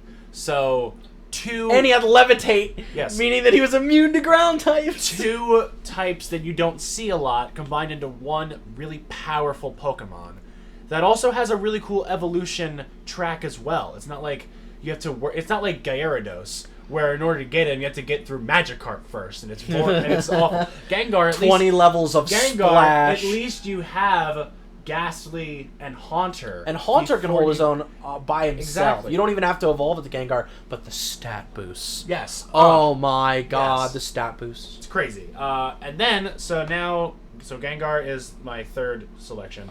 My 4th selection is going to be Jolteon, the evolution of getting a Thunderstone? No, that's not it. Jolteon was the Thunderstone. Yes. Yeah, Thunderstone. Yeah. Jolteon Okay. was Thunderstone. Yeah. I want to make sure I'm getting all this correct because this is going on record. But yes, I would go with a Jolteon. I would say Vaporeon, but I already have a Water-type Pokemon, so there's really no point in me doing that. I would think that it would be really, really retroactive. I also went with an Alakazam, who might be the most overpowered Pokemon in the game. Yeah, Gen 1 Alakazam was busted. Love Alakazam. Psychic Pokemon are really cool. They have a lot of cool movesets, and they also lend themselves to being Psychic plus something else. Obviously, Alakazam is just pure Psychic, but Psychic types are really freaking cool. And Alakazam has a really cool moveset, not only just restricted in Psychic, he can learn other stuff too. And then finally, I went with Snorlax as my 6th. Because Snorlax is also broken in that generation. Exactly. So I see the theme you had. You went for, like, you didn't necessarily put it in, like, what was the... I picked 3 Pokemon that I really love. Yes. Blastoise, Arcanine, and Gengar. But then I also picked 3 Pokemon that I thought were kind of broken. So you went the combination Actually, of no. Jolteon, Arcanine, and Blastoise are the 3 favorites. Gengar, Snorlax, and Alakazam are the 3 that I'm just like, okay, I want like 3 because it's my team. Yeah. But I also want the 3 that are going to win me this game. So you and picked just get this. through everybody. You picked this like it was a game of gym class dodgeball. Yeah, and I also tried to pick Pokemon that, I wanted to get a varied amount of types. And again, I don't feel like grass type is really that important. Okay. I feel like water type, though, you gotta have water type because one of the first gyms you come across with is the rock gym. Yeah. And how do you beat the rock gym? You have a Squirtle. You have a Wartortle if you get in there before you 2 out of 3 of the types that you start with can whoop rock. Yeah, but like Blastoise. Yeah. Oh no, I know. But that's my Gen 1 team. To recap: Blastoise, Arcanine, Jolteon, Gengar, Snorlax, and Alakazam are my 6 that I'm riding to the Elite Four. I like it. So my team, when I said, I just gave us one rule, and I said we can interpret it anyway. I said build the perfect team, and I thought to myself, because I know how I play Pokemon. I play Pokemon where like I want to know the gyms I'm going up against. I want to know the Elite Four. I want to know if there's a champion. What is he using? I thought to myself, okay, I need to go for type coverage. There's not a lot of type coverage in Gen 1. Than I did. I always go way too cerebral when it comes to Pokemon. I don't know why. I just do. I just like picking the ones I like. So I went really cerebral with it, and I found myself staring at our studio chart of the 151, and I thought to myself of the storyline of the game and what am I facing at what points, and I bit my lip because I realized that in my brain, if I wanted to be the most cerebral about my team, I had to sacrifice something, and I sacrificed picking a Squirtle. I did not start with Squirtle as much as I wanted to, because I realized one thing about Gen 1 that I made a joke about before we went on.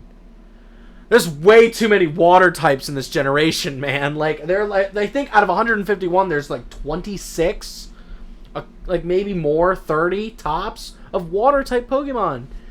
It's huge. Why are there so many? So I thought to myself, I need something reliable to handle the waves and waves of water type Pokemon. So I built my team around Venusaur. I chose Venusaur because Venusaur can get you through the first couple of gyms if you as you level it up from Bulbasaur to Ivysaur. And you get your tactic moves right off the bat. Your starter becomes your tactical setup. Like I said in the very beginning of the episode, Poison Powder, Paralyzed Powder, Sleep Powder. You can throw status effects around, and in Gen 1, status effects were nasty. You actually panicked when your Pokemon was poisoned back then. So I threw my team. My center stone was Venusaur. Immediately after that, I chose Gengar because I will allow nepotism on my team. Gengar is my second slot. As soon as I get my hands on a Ghastly, it's over. It's over for Lance and his Dragon-type Pokemon. I know that doesn't make any sense type-wise, but I can't play Pokemon without a Gengar, so I have to also plan my team around Gengar. But that, yes, it already shoots me in the foot because I have one less possible type with doubling up Poison. But with Venusaur and Gengar, I knew I had to go the opposite route. If I have Poison on 2 and I have Grass and Ghost, I need some solid ground. I went with Golem for Rock and Ground type. Also, Golem is one of those busted Pokemon in the game, but it works out like that. I wasn't planning on busted stats. I was planning on that coverage. Rock Slide, Earthquake, Takedown for a lot of recoil damage, yes, but for a lot of main physical damage. And if you really needed Explosion as an ace in the hole that will take down most Pokemon in Gen 1 anyways. So a solid support system with Golem. I then chose for my water type a controversial pick. Well, not really controversial. It's just more so like, I'm really going to work on this, aren't I? I did go with Gyarados. Wow. Okay. Magikarp. The payoff is worth it. The payoff's worth it. Good lord. And I will say, though, my water type slot originally went to a Kingler.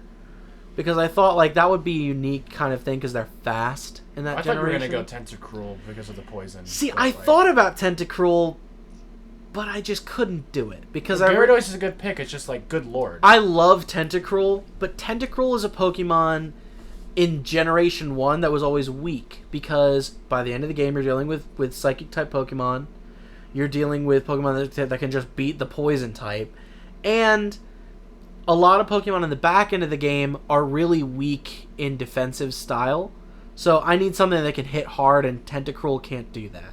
My status effect style Pokemon was Venusaur, so I'm sacrificing the Poison Spike strategy. Okay. So I went with Gyarados.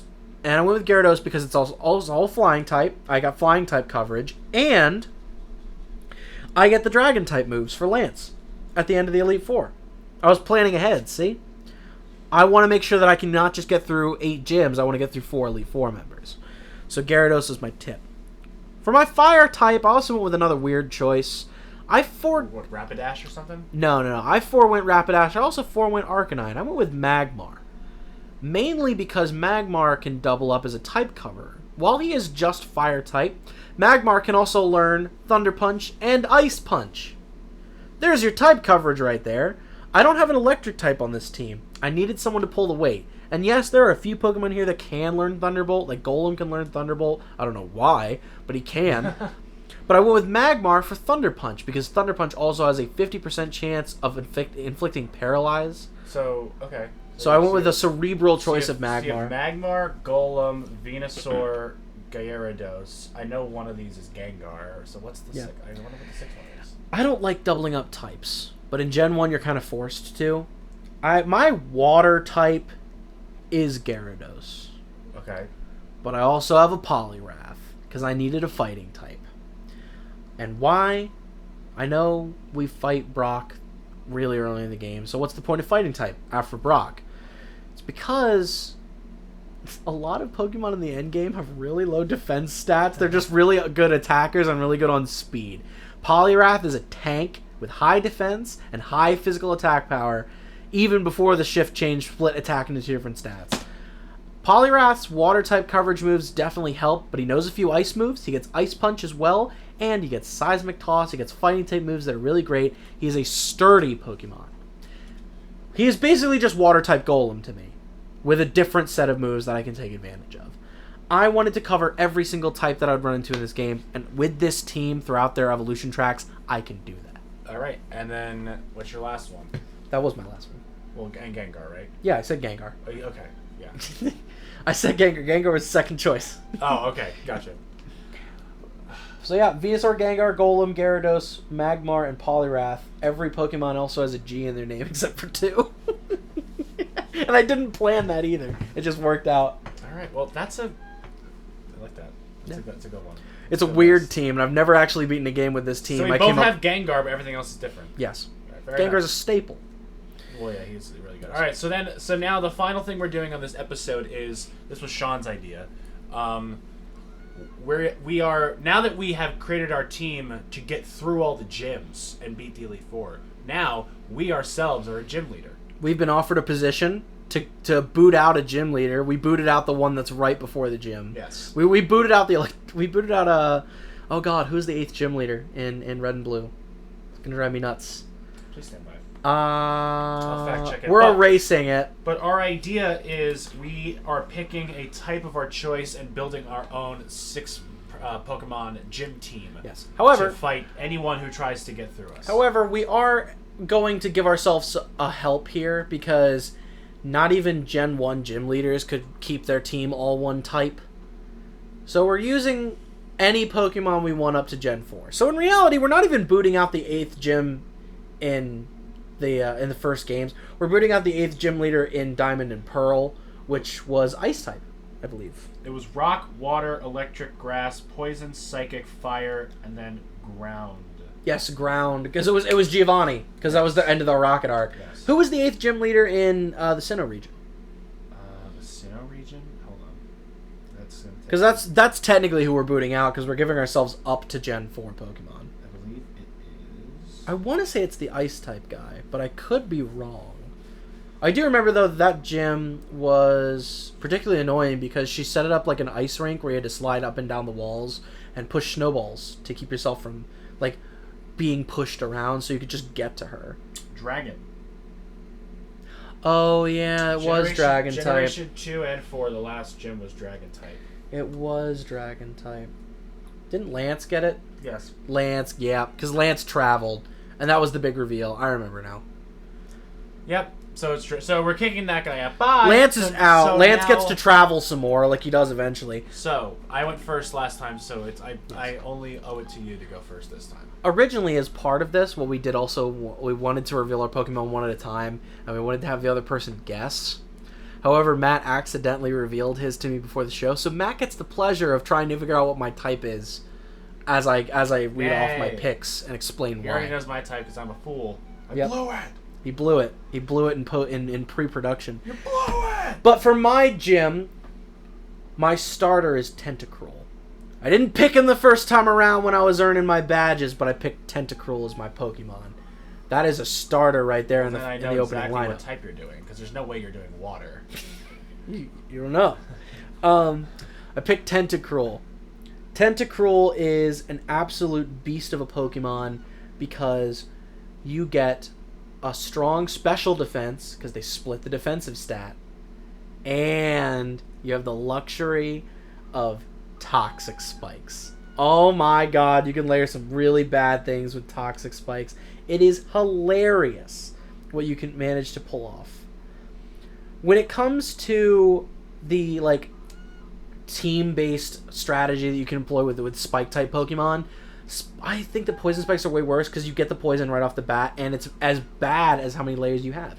So the first 3 turns, I'm sorry, Tentacruel is just going to be a punching bag, and then you're getting triple dose poison for the rest of the sweep, and your sweeper goes down instantaneously.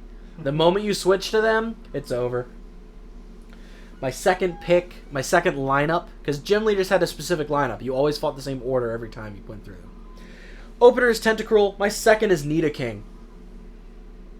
And now you know what type I'm in. Mm-hmm. I chose Poison. Yeah. I liked Koga. I'm doing Koga, but better. Nidoking was my second choice because I have access to Earthquake now. And Surf.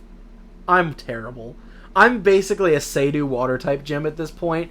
Because Earthquake, Surf, and the ability to throw Poison Jab at you or Sludge Bomb is nasty. It's a nasty combination for a hard hitter. It's not exactly a defensive Pokemon, but it's a wall. It's definitely an intimidating wall to get through. My third choice is Crobat. Now we're getting into the absolutely oh no, I need to break out the max revives. Crobat's speed is ridiculous at a mid-level game. Plus, it's got advantage of air types. It can know dark, it can know flying, it can know poison. It even can learn close combat, strangely enough. Yes, it's extremely vulnerable, but if you can swipe the first hits with a Crobat, your opponent does not know what hit them. My following that, keeping with the Diamond and Pearl theme, is a Drapion, which is Dark and Poison. It's another ground poison, my mistake. It does learn fantastic Dark-type moves, though, which counteract Psychic-type Pokemon. Because by this point, I'm guaranteeing that someone's whipped out an Alakazam. Because they know I've got the Poison-type gym. Then my Drapion has Crunch up its sleeve. And Dark Pulse. It's evil. You got so far, and now you're being stopped by Dark-type moves on a direct assault. Drapion's another intimidating wall to get through, just like Nidoking, but it's on the back half. My second to last is a Weezing, which is just a pure poison type, but it's got one of the best special defenses in those generations, and it's got access to nasty moves like Hyper Beam, Flamethrower. It can use Destiny Bond, which is just evil. Oh, you got through your Alakazam. Your Alakazam is dead, your Sweeper is dead, probably your starter, and now I'm going to take your 4th Pokemon from you when you kill this. It's a nasty gym, and it makes you tough for the Elite Four. But what did I have to anchor my team with? Of course I chose Gengar. Why would I pick anything else? God, you're so friggin' basic. It's a ghost and poison type. It has immunity to ground type with levitation, and it can counter your psychic type Pokemon. Why did I even... I know exactly the moveset too. We got a Thunderbolt, we got Dark Pulse, we have Shadow Ball, and then your final move you can really interchange for anything you want. It's hilarious, though, if you put Ice Beam on it, because then it's just really funny.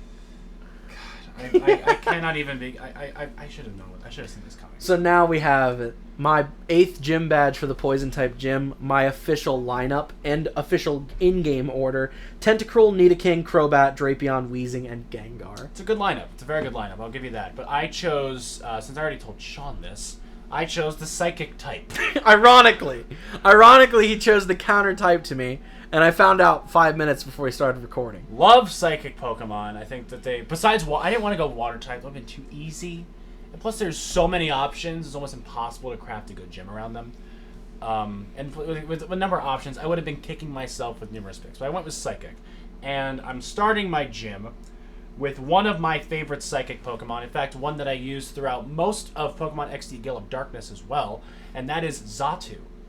Love this Pokemon. Interesting. I love Xatu. He's so cool. That's a weird first pick. What do you mean a weird first pick? I can't name a person who actually goes for a Xatu in game, is the thing. Like, oh, I love Xatu. He's such a cool Pokemon. He has such a cool moveset. It's like he's flying, he's psychic, he can learn a bunch of different stuff. I love Xatu. And he has a lot of moves that can also, like psychic Pokemon can do a bunch of stuff to like neutralize your Pokemon, because you have the like psychic obviously, and a bunch of other stuff as well. But I went with that. And then I learned looking throughout the Pokedex that a lot of Pokemon are part psychic type that I forgot are part psychic type. So I really like steel Pokemon. I know exactly where you're going. I think they're really, really cool. I know exactly what you're doing. And so, yeah, Xatu might not be the one, like, they think you're starting out, it's like, oh, no one ever has a Xatu. Xatu's easy to beat. And, yeah, they might beat me right away. But you know what they're not expecting to come out second? A Metagross. That is the worst bait and switch, because, like, you've given them false hope.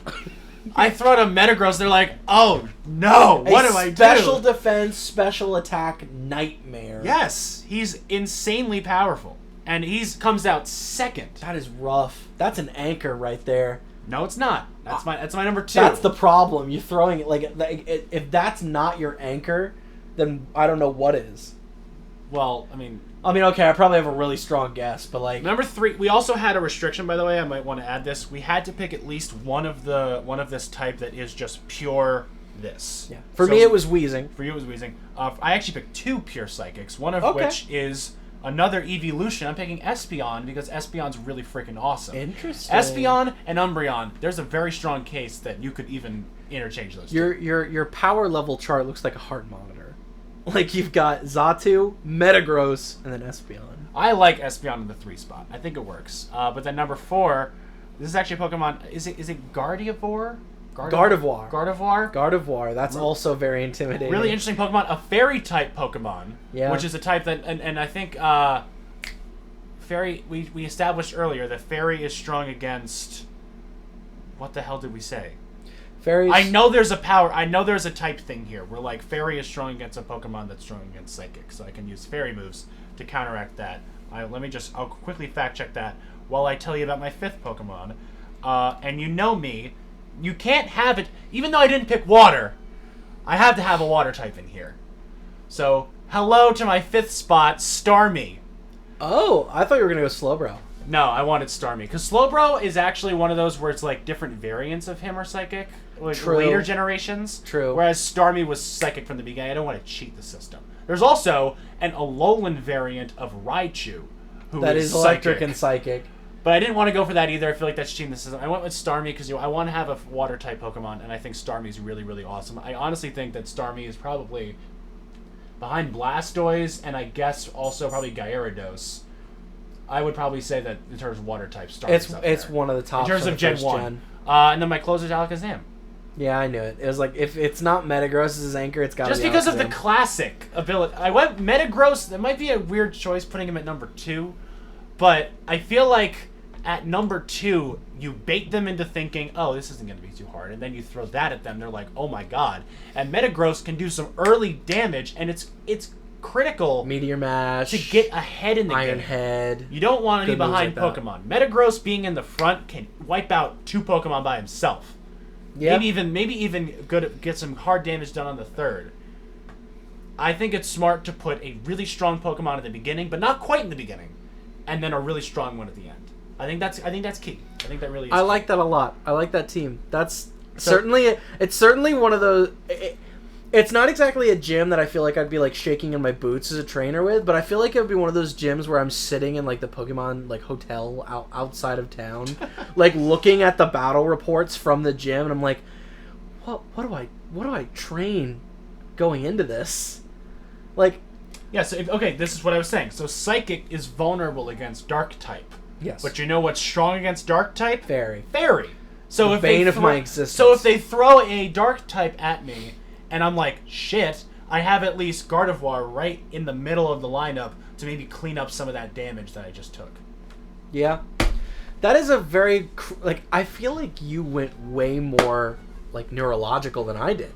Well, I wanted to make sure that my lineup had a clear progression of what do I actually want the people I'm facing to think. Because when they go Xatu, they might be like, okay... Full sense of security. And they might pull out a weak Pokemon to try to deal with him. And, like, yeah, maybe they go neck and neck. Maybe Xatu does fall. But then they have to deal with Metagross next. And they're like, crap. What do I do?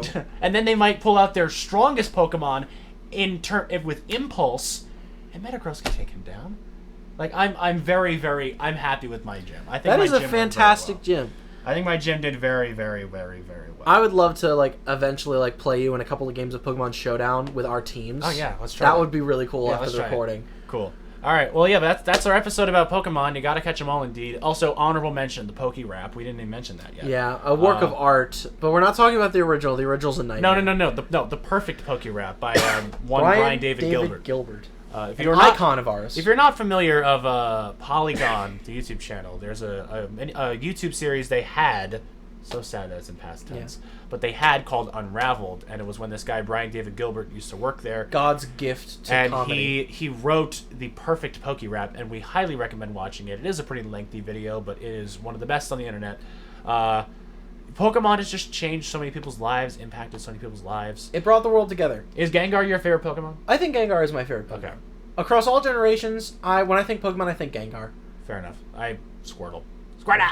Pokemon brings the world together. Everyone can set aside everything just to play a game of Pokemon together. Yeah. It's almost a universal language because it's just math. Yep. Pokemon is nothing but math with very fun, colorful characters associated with it. It's a joy. I've never seen arguments over Pokemon. I've never have. Yep. And all right, so that concludes our episode. Next week, we will have more announcements for you next week. However, there is just a quick announcement. Next week is our season finale. Yes. Because of our schedule with school, we are moving out of our apartments soon, and we kind of want to debrief from school and kind of just take time to ourselves to get into relax. The swing of summer. We're starting our jobs up again. Yes. And so next week is going to be the season finale, and then after that, we're going to take about 3 weeks off, I believe. 2 or 3. 2 or 3. Just to debrief, come up with new ideas, and then over the summer, we'll keep you updated on the schedule coming up. But just so you know, next week, expect a very, very big episode, one that's been recommended. We're not going to quite tell you what it is yet, though.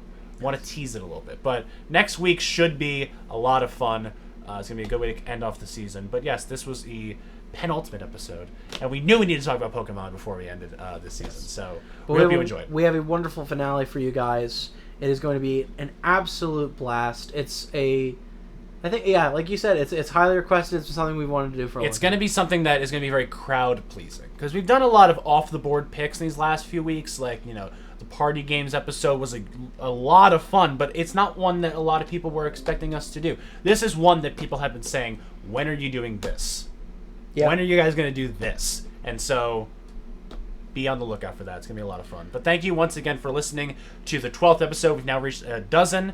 Next week we'll be at a baker's dozen. We're very excited. We get to eat one episode before selling the rest. Yeah. Sounds like a plan. But it's going to be a lot of fun. And just remember, no matter how crazy life gets, everything is fine.